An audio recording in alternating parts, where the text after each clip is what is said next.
What is up, guys? It is James and I am back with another video. Today we're going to do a trade recap and we're going to talk about my trade on my evals. I want to preface these are evals, how I made $22,500.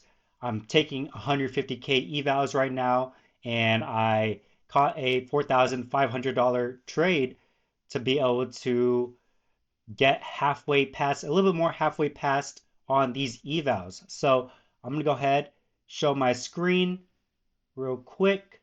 If you guys keep up with me, you guys know I still have my 5 XFAs right here. And then I'm also trying to pass these 150K combines that I have as well. I didn't copy trade these to my evals or my XFAs just because it's a little bit riskier trade and I'm taking a little bit riskier trades to try to get these evals passed. That's how I like to approach these evals. I take a little bit riskier setups, just trying to prioritize, trying to get them passed before I get rebuild. So as you can see right here, I have this $4,500 P&L right here. I have 155,000 on my balance. So I just need a little bit under 4K to pass these evals. And I do get rebuild on these accounts in like 3 days. So that is why I'm trying to get them passed, taking a little bit riskier setups. As you can see right here, I did take this setup right here, trying to make $4,500. I did not go break even.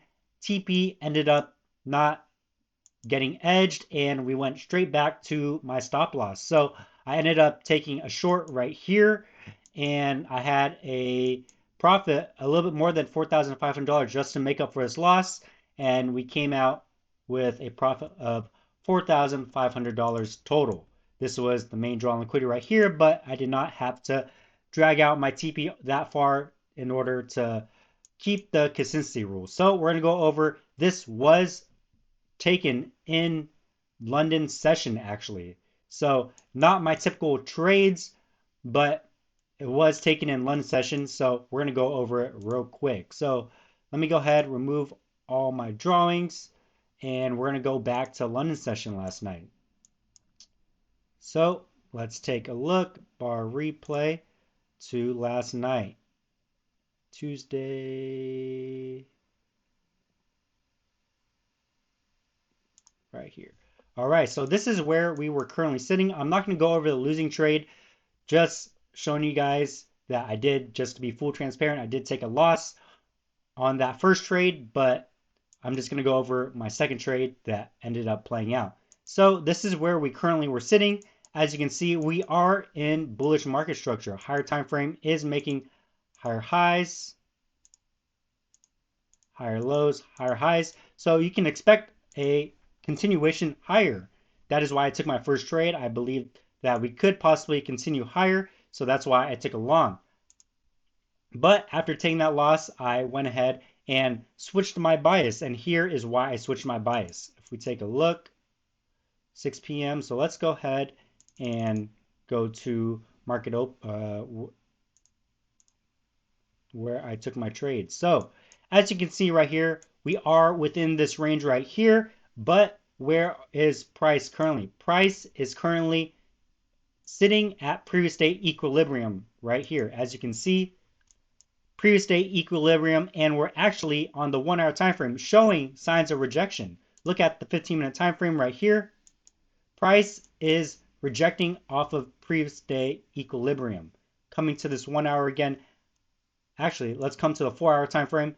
As you can see right here, this 4 hour time frame right here closed, body closed below previous day equilibrium, and we're showing a strong rejection off of previous day equilibrium. This gives me the idea that we want to go and continue to previous day low.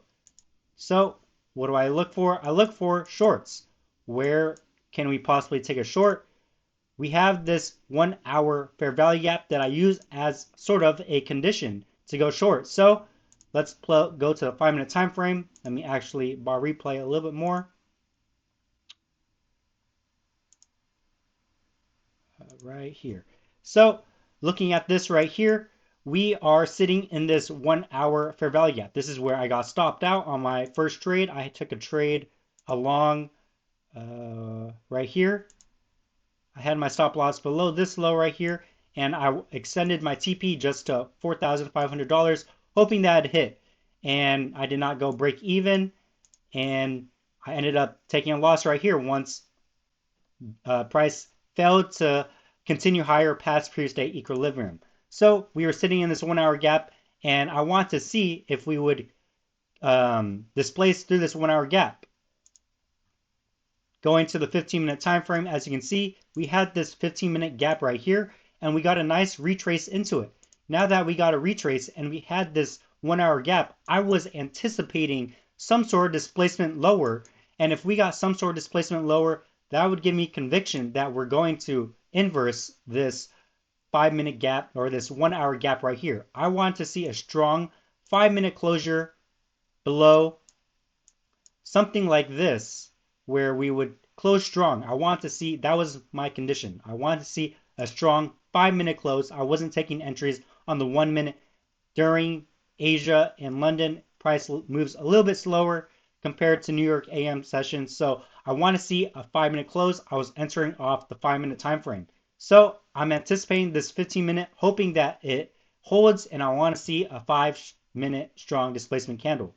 As you see right here, we wick up right here, still failing to get past previous day equilibrium, wicking up into that 15-minute gap.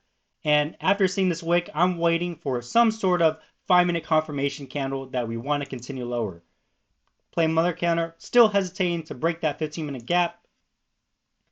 And we get my 5-minute close that I want right here. So I take my entry right here, have my stop loss above this high right here, and I'm expecting this 1 hour fair value gap to get hit. And this is not my typical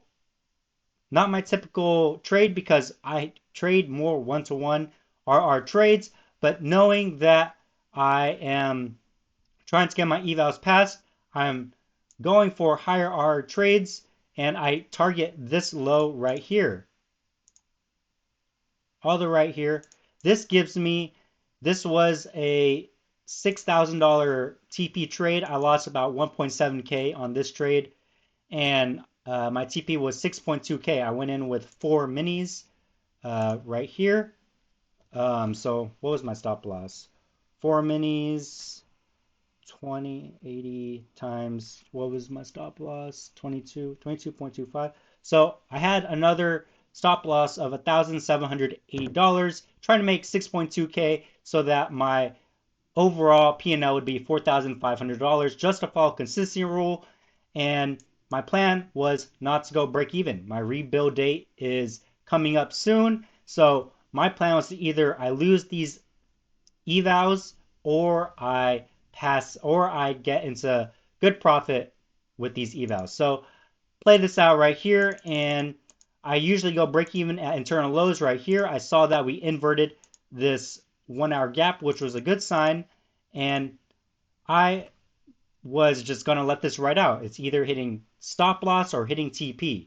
So I actually did not go break even, and after this, seeing that we're starting to trend lower, I go ahead, go to sleep after this. So once I woke up, you play this out right here, and you can see TP hit right there as I was asleep. What time was this for me? 12 a.m. So I was asleep at the time. As you can see, my execution right here, I entered right here, taken out right here, and it actually hit previous day low all the way right here. If you take a look, I just did not have to be in the trade that long, and we eventually hit previous day low. So more of a swing trade for me, not my average typical trades, but trying to pass these evals. I'm looking to take a little bit more heavier risk trading Asia and London session, which I typically don't do, and I did not have my exit phase linked to this, just because it is a little bit more riskier, and I am trying to secure another payout from those accounts. So that was the trade idea.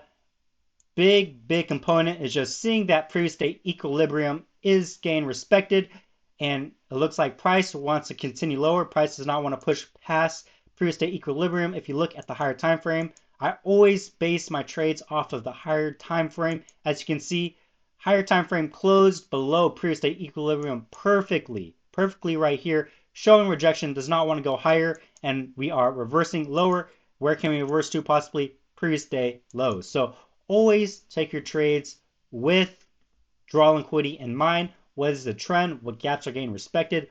All that. So that is all I have for you guys. I hope you guys learned something from this video. Little eval trade, show you how I'm approaching these evals. So I appreciate you guys for watching. If you made it to the end, like the video if you haven't already, subscribe if you haven't already, and I'll see you guys in the next one.